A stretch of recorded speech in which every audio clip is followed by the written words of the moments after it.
नमस्कार, स्वागत है आपका केदारखंड एक्सप्रेस न्यूज में। मैं हूं आपके साथ कुलदीप राणा आजाद। इस समय जो निर्दलीय प्रत्याशी अशोक चौधरी हैं, उनके समर्थन में एक जनसंपर्क मार्च यहां पे किया जा रहा है और तमाम जो यूकेडी और रुद्रप्रयाग के निवासी हैं उनके समर्थन में आए हुए हैं। कुछ लोग हमारे साथ हैं।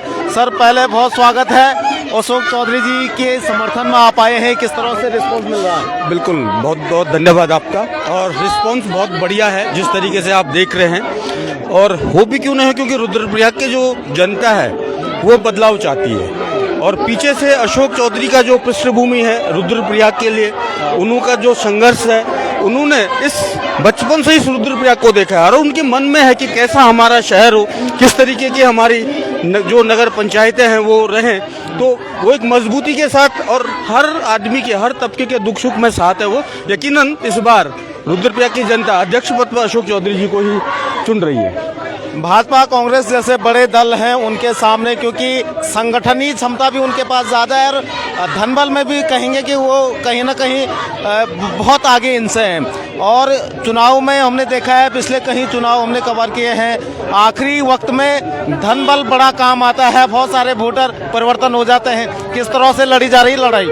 बिल्कुल, ये बात सच है कि भाजपा और कांग्रेस जैसे जो राष्ट्रीय दल हैं उनके पास संपत्ति अकूत है, लेकिन ये आज यहाँ का यूथ जान चुका है कि वो पैसा इन्होंने जो कमाया है यही के लोगों का हक का पैसा है। आज जो पढ़ा लिखा मास है वो जानता है कि किस तरीके से भाजपा और कांग्रेस राजनीति करते हैं, किस प्रकार से लोगों को बेवकूफ बनाते हैं। तो इसलिए जो यूथ है, स्पेशली जो महिलाएं हैं, उन्होंने आज मन बनाया है कि हम एक ऐसे प्रत्याशी को अध्यक्ष की कुर्सी सौंपेंगे जो वाकई में संघर्ष कर रहा है और जो वाकई में इस रुद्रप्रयाग की तस्वीर को बदल सकता है। तो यकीनन वो लोग आज अशोक चौधरी जी के साथ है। बिल्कुल, और हमने देखा है कि अशोक चौधरी जी ने अपने मैनिफेस्टो में भी तमाम शिक्षा के मॉडल को, स्वास्थ्य के मॉडल को, इन तमाम चीज़ों को दिखाया हुआ है। लेकिन अन्य प्रत्याशियों की बात करें तो केवल जो बुनियादी चीजें नगर पालिका की होती हैं, जो करनी ही होती है, उन्हीं के बारे में ज्यादा जिक्र है। देखो, इन्होंने आज तक, आप देखिएगा कि यहाँ पे क्या काम हुआ है। एक ही सड़क को, एक ही रास्ते को, ये जब से ये नगर पालिका बनी है तब से वो उसी पे काम कर रहे हैं, उसी पे लिपापोती का काम कर रहे हैं। अब एक इनोवेशन को देखिए, किस तरीके से हमारा बाजार, हमारा जो क्षेत्र है वो किस तरीके से आगे जा सकता है। उसके लिए सिर्फ रास्ता बनाना ही इनफ नहीं है, स्वास्थ्य सुविधाएं हैं, लोगों की शिक्षा है, यहाँ पे जो घर रह रहे हैं उनकी क्या परेशानी है। तो इस चीजों को जो दिल से जानता है, समझता है, वो एक अशोक चौधरी है। और यकीनन लोग इन बातों पे यकीन करते हैं। लोगों ने देखा है, ये भाजपा कांग्रेस केवल एक जुमला लेके आते हैं, लोगों को शराब पिलाते हैं, लोगों को दिग्भ्रमित करते हैं और आज तक जीतते हैं। लेकिन अब जो यूथ है वो देख चुका है हर जगह पे कि ये हर जगह फिसड्डी साबित हो रहे हैं। इसलिए जो लोगों का रुझान है वो अशोक चौधरी जी की तरफ है। अच्छा, एक सवाल, हालांकि इस सवाल को मैं प्रत्याशी से भी पूछूंगा, लेकिन एक वर्ग लगातार ये बात कह रहा है कि अशोक चौधरी भाजपा की बी टीम के रूप में काम कर रही है। इस बात में कितनी सच्चाई मानते हैं? देखो, ये तो भाजपा का चरित्र ही है। जब उन्हें लगता है कि हमारी हार निश्चित है तो इस तरीके से लोगों को भ्रमित करने के लिए बोलते हैं कि अशोक चौधरी जी भाजपा की बी टीम है। अगर वो भाजपा की बी टीम होती तो वो भाजपा से चुनाव नहीं लड़ती क्या? क्यों वो इंडिपेंडेंट चुनाव लड़ रहे हैं? क्यों वो भाजपा, उनका मैनिफेस्टो देखिए, भाजपा का मैनिफेस्टो देखिएगा, उनकी अपनी सोच है इस रुद्रप्रयाग को लेकर के, उनका अपना विजन है इस रुद्रप्रयाग को लेकर के, वो उस पर काम करना चाहते हैं। और पीछे जब वो पद पे भी नहीं थे तब भी उन्होंने हर तबके की मदद की, हर संभव जो उनसे हो सका है। तो उनका एक अपना एक आइडेंटिटी है काम करने की, एक संघर्ष का लंबा सा दौर है। तो इसमें ये तो भाजपा वाले कहेंगे, क्योंकि उन्हें लग गया कि हम हार रहे हैं, तो इसलिए वो ऐसे बीच में सिंगूफे चलाते हैं कि ताकि वो वोट का दुर्विकरण कर सकें और अपना फायदा ले सकें।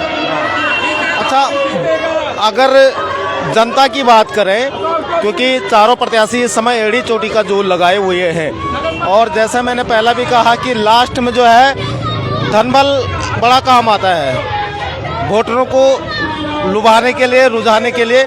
तो क्या किस तरह की रणनीति है ताकि लोगों का जो मन बना है वो आखिरी तक बना रहे?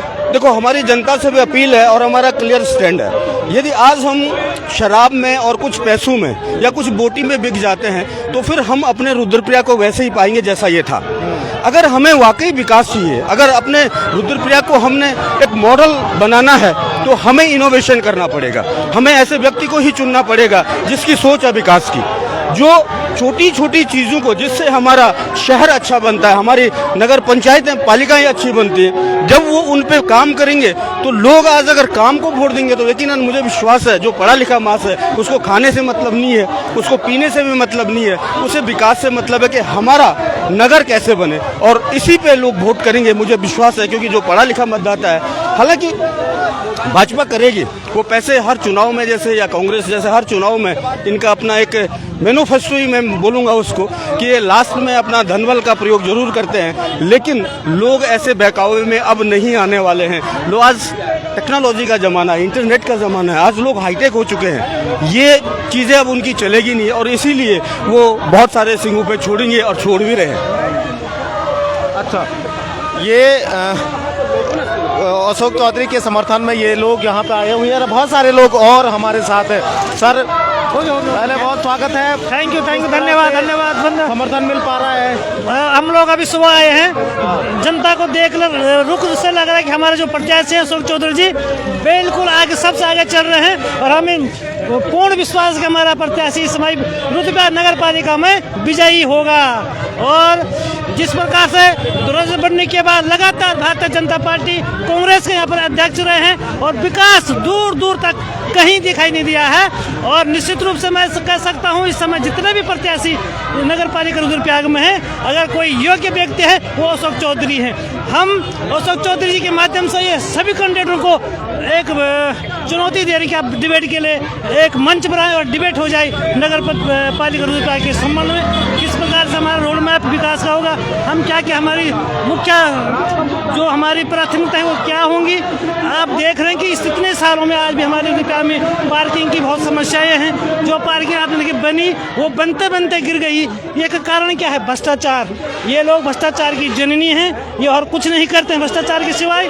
मुझे पूरी उम्मीद है इस बार जनता अशोक चौधरी को आशीर्वाद देगी और इस नगर पालिका का अध्यक्ष बनाएगी, और यही उम्मीद के साथ आपका बहुत बहुत धन्यवाद। चलिए, बहुत धन्यवाद। हमारे साथ आशुतोष हैं जो केदारनाथ विधानसभा में इन्होंने अभी हाल में चुनाव लड़ा है। आशुतोष भाई, अशोक चौधरी जी के समर्थन में आप आए हैं, मुकाबला राष्ट्रीय दलों से है, बड़ी टक्कर है, पूरी फाइट में अशोक भाई हैं, क्या कहेंगे? अंत तक ये फाइट बनी रहेगी?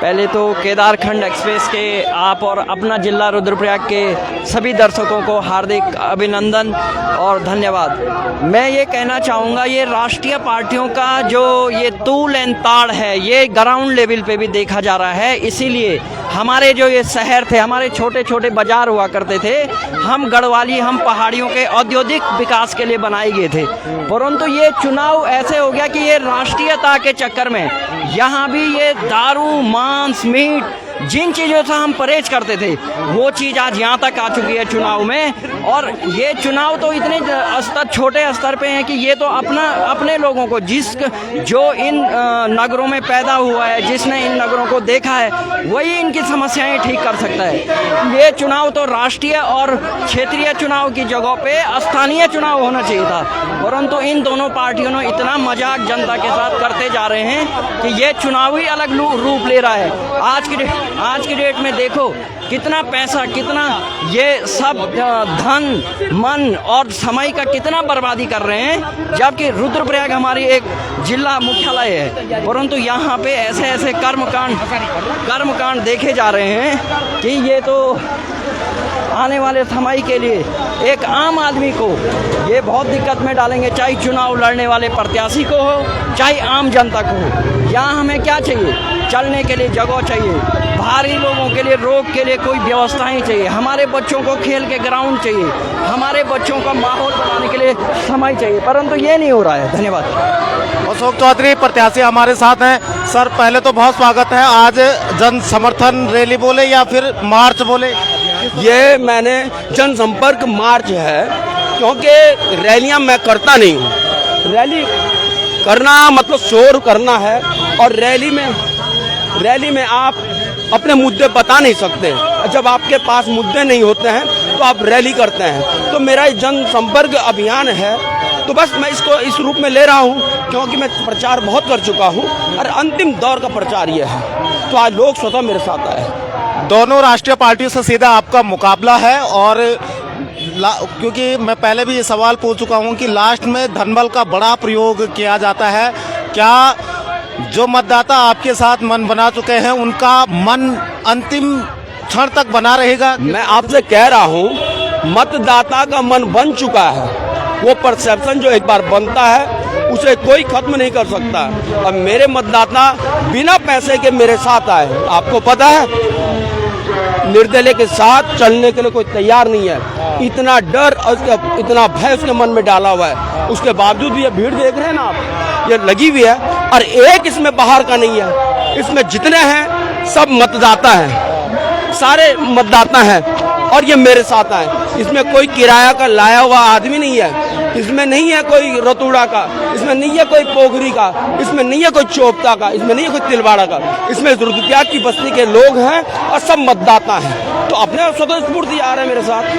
अच्छा, एक आरोप आप पे ये लग रहा है कि आप भाजपा की बी टीम के रूप में काम कर रहे हैं, इसको लेकर क्या कहेंगे आप? बिल्कुल बिल्कुल, मैं सुन रहा हूँ। जब आपके पास कहने के लिए कुछ नहीं होता है, जब आपकी जड़ें हिल जाती हैं, तो आप ये इस तरह की हरकतें करते हैं, इस तरह की बातें बोलते हैं कि ये फलाने की टीम है, ये फलाने की टीम है। अगर मैं बी टीम था तो मेरे पास संसाधन होने चाहिए थे। ये चुनाव मेरे संसाधनों पे लड़ा जा रहा है और मैं इसे लड़ रहा हूँ। आप बताइए, इसमें कोई भाड़े का आदमी लग रहा है आपको? इसमें कोई बिकाऊ लग रहा है? ये जनशक्ति मेरे साथ है, ये युवा मेरे साथ है, ये महिलाएं मेरे साथ हैं। भाजपा और कांग्रेस आज बुरे ढंग से डरी हुई है क्योंकि 40-40 लाख रुपए खर्च करने के बाद भी वे चुनाव को कोई दिशा नहीं दे पाए। आज लग ही नहीं रहा वो चुनाव लड़ रहे हैं हमारे सामने। मैं बगैर पैसे के चुनाव लड़ रहा हूँ और मैं फिर भी लड़ाई में बना हुआ हूँ। वो 40 लाख रुपए खर्च करने के बाद भी नहीं लड़ाई में है, तो इसका मतलब जनता की ताकत मेरे साथ है। अच्छा, राष्ट्रीय पार्टियों में पूरी तरह से आप देखेंगे तो बड़े बड़े स्टार प्रचारक यहाँ पहुँच रहे हैं, मुख्यमंत्री से लेकर तमाम तरह से। मानी एक तरह से ये कहेंगे कि नगर की जो सबसे छोटी सरकार होती है वो भी दिल्ली से चलने वाली है, देहरादून से चलने वाली है। हाँ, ये यही चाहते हैं कि देहरादून की सरकार चलेगी दिल्ली से, रुद्रप्रयाग की सरकार चलेगी दिल्ली और देहरादून से। ऐसा नहीं होगा। यहाँ के सरकार हम है, ये हमारा रुद्रप्रयाग है और कोई भी दलाल बाहर से आके ये ना समझे कि रुद्रप्रयाग में राजनीति करेगा। हम रुद्रप्रयाग के हैं और हम इस रुद्रप्रयाग को चलाएंगे। किसी के बाप में हिम्मत नहीं है कि हमारे इन लोगों को तोड़ दे, और हम बताएंगे। हम अब मैदान में आए हैं। आज तक ठीक है मैंने चुनाव लड़ा, लेकिन मैं देख रहा हूँ इन सब की अभद्रताएं, इनकी बदतमीजियां, सत्ता पक्ष की घोषणाएं, मैं सबको देख रहा हूँ और मैं इन सबको जमींदोज करूंगा। अच्छा, जो विकास का मॉडल है वो हमेशा जो नगर पालिका के दैनिक काम होते हैं वही प्रत्याशियों का मैनिफेस्टो में ज़्यादातर देख रहा हूँ मैं, या शिक्षा का हब, स्वास्थ्य का केंद्र, ऐसा कुछ भी उसमें नहीं लग। किस तरह का मॉडल आपका लग रहा है? बनाई वो मैं कह रहा हूँ कि नाली, सड़क, पथ प्रकाश, ये तो मुद्दे हैं, ये होने चाहिए, लेकिन ये 1000 साल बाद भी जरूरी होंगे क्योंकि विकास एक सतत प्रक्रिया है। और मैं चाह रहा हूँ कि मेरा जो ये था मॉडल, शिक्षा का मॉडल है, यहाँ पे स्वास्थ्य का, शिक्षा का मॉडल है, स्वास्थ्य का मॉडल है, यहाँ पे जो हमारा जो मानसिक विकास है हम चाहते हैं वो भी हो। अब ये क्या है कि आप केवल नाली की बात कर रहे हैं, सड़क की बात कर रहे हैं और पूरे अनियोजित निर्माण की बात कर रहे हैं। अनियोजित निर्माण आप करेंगे तो उसमें ठेकेदारों को फायदे होंगे। और मैं पहले कई बार कह चुका हूँ, ये नगर पालिका को चुनाव पूरे ढंग से ठेकेदार मैनेज कर रहे हैं और ठेकेदारों ने इस नगर को भ्रष्ट किया है। आप देखिए लाखों रुपए, करोड़ों रुपए इस चुनाव में खर्च किए जा रहे हैं। किसका पैसा है? वो ठेकेदारों का पैसा है, और वो ठेकेदारों का पैसा है। पूरा सिंडिकेट काम कर रहा है और अपनी पसंद का अध्यक्ष यहाँ पे बनाना चाह रहा है, लेकिन हम ऐसा नहीं होने देंगे। इसका बहुसंख्यक जनता बहुत ईमानदार है, प्रबुद्ध है, शिक्षित है, पढ़ी लिखी है, वो इनको मुंह तोड़ जवाब देने के लिए तैयार है। ये 200, 400 रुपए में लोगों को खरीद के यहाँ पे ला रहे हैं। हमारी माँ बहनों की इन्होंने बेइज्जती कर रखी है। जा रहे हैं, किसी को साड़ी दे रहे हैं, किसी को 200 रुपए दे रहे हैं, किसी को 500 रुपए दे रहे हैं। ये क्या है? आप तो लोकतंत्र को नष्ट करने की कोशिश कर रहे हैं। और मेरी लड़ाई यही है। कैसा मॉडल चाहते हैं आप रुद्रप्रयाग को लेकर, क्या कैसा शहर इसको देखना चाहते हैं? मैं चाहता हूं कि रुद्रप्रयाग बौद्धिक रूप से आगे बढ़े। आप श्रीनगर देख रहे हैं, श्रीनगर में शिक्षा की बात हो रही है, श्रीनगर ने यूनिवर्सिटी मांगी, श्रीनगर में NIT है, श्रीनगर में मेडिकल कॉलेज है। हमारे पास क्या है? हमारे पास तो कोई नहीं है, हमारे डिग्री कॉलेज भी नहीं है।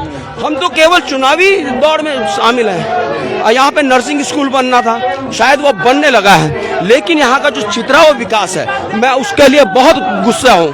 क्योंकि एक ऑफिस यहाँ है, एक ऑफिस वहाँ है, माता बहनों को जाने में परेशानी हो रही है। एक लाइब्रेरी यहाँ पे नहीं है कि हम किसी लाइब्रेरी में बैठ सके। यहाँ पे हमारे बच्चों के लिए काउंसलिंग करने वाला कोई नहीं है कि कैरियर काउंसलिंग कुछ हो, कि किसी की कैरियर बन सके, कोई बताने को राजी नहीं है। हमारे लोग गांव से आते हैं, हमारे बच्चे गांव से आके पढ़ते हैं, लेकिन उन बेचारों के पास ऐसा नहीं है कि इंटर के बाद क्या करें, कोई कैरियर काउंसलिंग नहीं होती है उनकी। तो मैं ऐसा शहर चाहता हूं जो बौद्धिक शहर हो, जिसके बच्चे पढ़ रहे हों, अपने पैरों पे खड़े हों, नशे से मुक्त हो, जो नशे से मुक्त हो और अपने स्वयं के संसाधनों से नौकरियां इतनी भरे, नौकरियां इतनी नहीं है, तो हमारे इतने शिक्षित युवा हो कि वे प्रबुद्ध बने और अपने पैरों पे खड़े हों और दूसरे को भी रोजगार दे सके। मैं ऐसा सुंदर शहर चाहता हूं जिसमें गंदगी ना हो, जिसके नागरिकों के दिल में गंदगी ना हो, जो आगे बढ़ने की बात करता हूँ, प्यार और प्रेम की बात करता हूँ। मैं ऐसा शहर चाहता हूँ। आपने अपने जनगीत में जो आपका चुनावी गीत है, चुनावी गीत में आपने बाहुबली नेताओं का जिक्र कर रखा है, ये किससे आप समझ, राष्ट्रीय पार्टियों से है? देखिए, सिर्फ राष्ट्रीय पार्टियां ही नहीं, बाहुबली में वो होता है जो अनैतिक रास्ते अपनाता है, जो चुनाव जीतने के लिए येन केन प्रकारण थे अशोक चौधरी जी, और इनका ये काफिला है जो तमाम जन समर्थन इनके साथ आ रहा है। पोस्टर अशोक चौधरी के जिंदाबाद के नारे ये लगाए जा रहे हैं और आप साफ तौर पर देखिए एक बड़ी संख्या यहाँ पर देखने को मिल रही है। हालांकि इस चुनाव में कौन जीत पाएगा ये भविष्य के घर में है, लेकिन फिलहाल सभी प्रत्याशी अपना जोर आजमाइश कर रहे हैं।